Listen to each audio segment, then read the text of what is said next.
En très peu d'années, quelque part, tu as créé une boîte et tu l'as amenée jusqu'à pouvoir En tout cas, c'est le chiffre qui est annoncé dans les médias. 100 millions de dollars en vente à Citrix, selon toi. Quels ont été les ingrédients clés de ta réussite? Qu'est-ce qui a fait qu'à un moment donné, Cedexis, ça cartonne jusque-là, en fait? L'équipe. L'équipe. Définitivement. Alors, je suis un amoureux de mes équipes, mais peut-être trop. L'équipe, la bienveillance vis-à-vis des clients, arriver à bien s'entourer. Par exemple, quand j'ai sélectionné mes business angels, j'ai listé toutes mes lacunes. Et je me suis dit, OK, j'ai jamais fait de business en Chine. Le marketing, c'est un concept. Après, tu as des intuitions, mais oublie pas, j'ai juste le bac, quoi. Donc, j'ai pas fait d'études de marketing pour savoir comment faire. Et donc, j'ai surdéveloppé mon intuition, mais j'ai pas de méthode. Et donc, je voulais quelqu'un très bon management. Comme on est dans une technologie hyper poussée...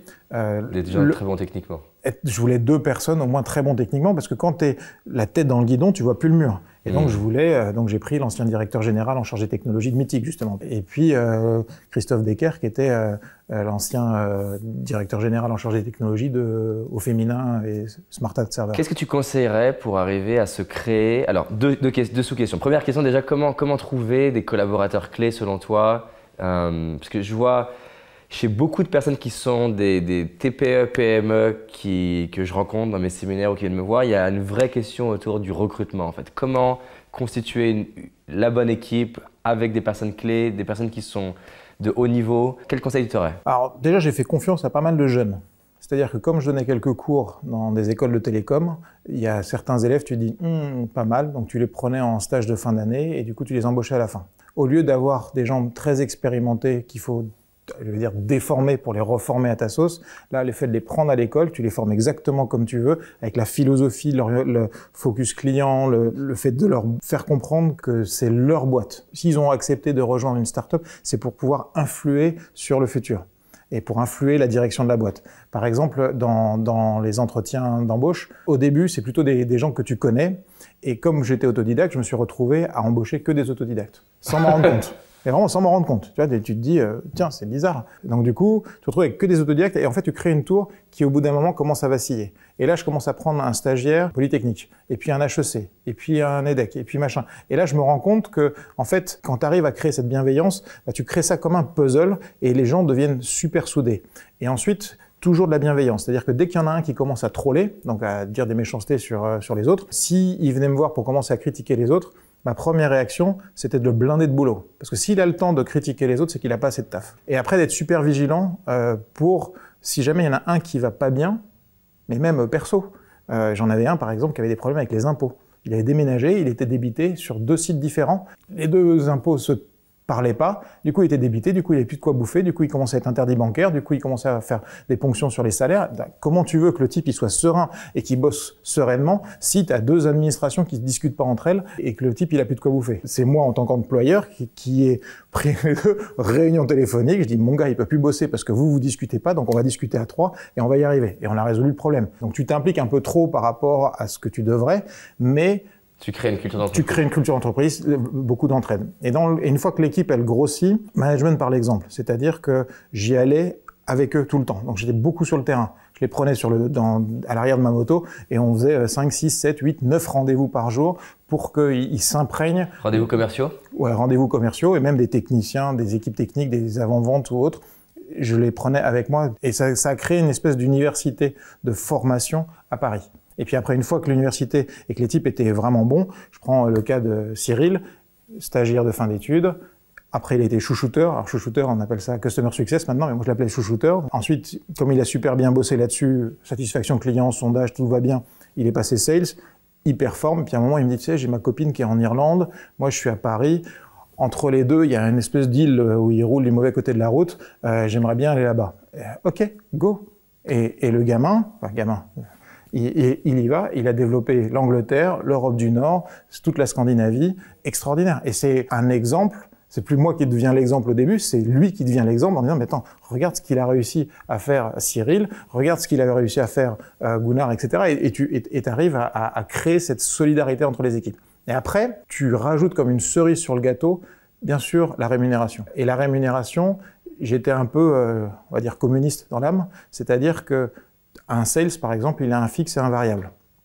Et là, 70% des commissions des commerciaux étaient des commissions d'équipe. Alors, c'est pas je mets ça en place et donc du coup, la synergie va se faire.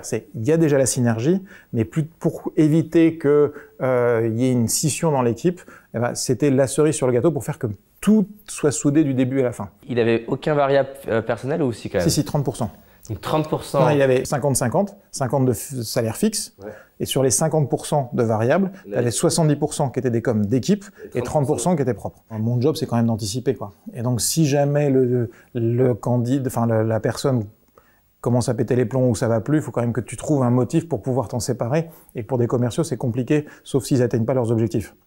Donc, il fallait quand même garder une espèce de sécurité. Mais 70-30, ce qui est énorme quand même par rapport à ce qui se fait ailleurs. Et alors, pourquoi on faisait ça? C'est que, comme on vendait des choses qui étaient quand même très, très techniques, chaque client l'utilisait d'une façon un peu différente. Et comme je disais dans le cadre des entretiens d'embauche, si tu as une idée et que tu la proposes pas ou que tu la testes pas, c'est un motif de licenciement. Pour te donner vraiment du début à la fin, j'inculquais les petites graines de se dire il faut qu'on soit force de proposition partout, tout le temps. Et puis moi, je suis un quarterback et puis ok, ça sera un peu le bordel par moment, mais c'est pas grave. De toute façon, faut qu'on teste les limites du système, faut qu'on pousse le système au bout. Et donc du coup, le fait que les clients utilisent la technologie d'une façon un petit peu différente, si quelqu'un trouve une façon de l'utiliser, par exemple la vidéo. Au début, on n'était pas du tout parti dans le monde de la vidéo. Mais le fait de pouvoir éviter les petits buffering quand tu regardes la vidéo en utilisant la technologie d'une certaine façon, ça a été inventé par une discussion entre un sales et un client. Et donc là, cette idée-là, il aurait pu la garder pour lui et essayer de travailler le vertical vidéo et se faire des golden bollocks en ayant des commissions importantes. Sauf que là, cette information-là, il la partage avec tout le monde. Donc du coup, toute l'équipe grossit. Mais tout le monde le propose. Nous, on peaufine la technologie au fur et à mesure. Et ça fait que tout le monde grandit. Parce que si tu le fais pas, le sales, il va faire son truc dans son coin. Le temps que tu t'en rendes compte, que tu crées une fiche marketing, que tu t'en crées un système de formation, que tu formes les autres commerciaux, il s'est passé 1 an. Donc tu encourages, toi, les entrepreneurs à mettre en place un système de variables pour l'équipe? Ah mais complètement. Surtout que moi, je gérais pas l'équipe américaine. Parce que c'était un peu la vache à lait. Europe-Asie, c'était la vache à lait. Et les US, on a beaucoup dépensé. Et en fait, le calcul de productivité, de différence de productivité entre les US et l'Europe-Asie, 2,79.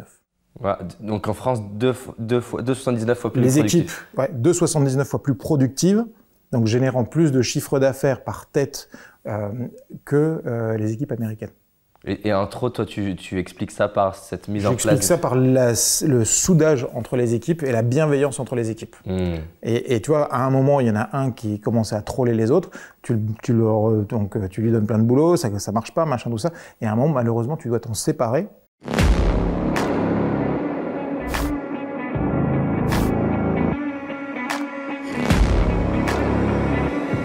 Business Tribe organise The Game, un événement inédit réservé aux entrepreneurs qui cartonnent déjà et animés à l'idée de transformer la vie de leurs clients et de leurs équipes. The Game, c'est un événement inédit de 3 jours pour profiter des stratégies avancées d'intervenants brillants, pratiquer lors de sessions de travail organisées et repartir de ces 3 jours en ayant avancé sur ce truc qui compte pour faire croître ton activité. Rejoins la liste d'attente dès maintenant pour être informé en avant-première de l'ouverture des inscriptions.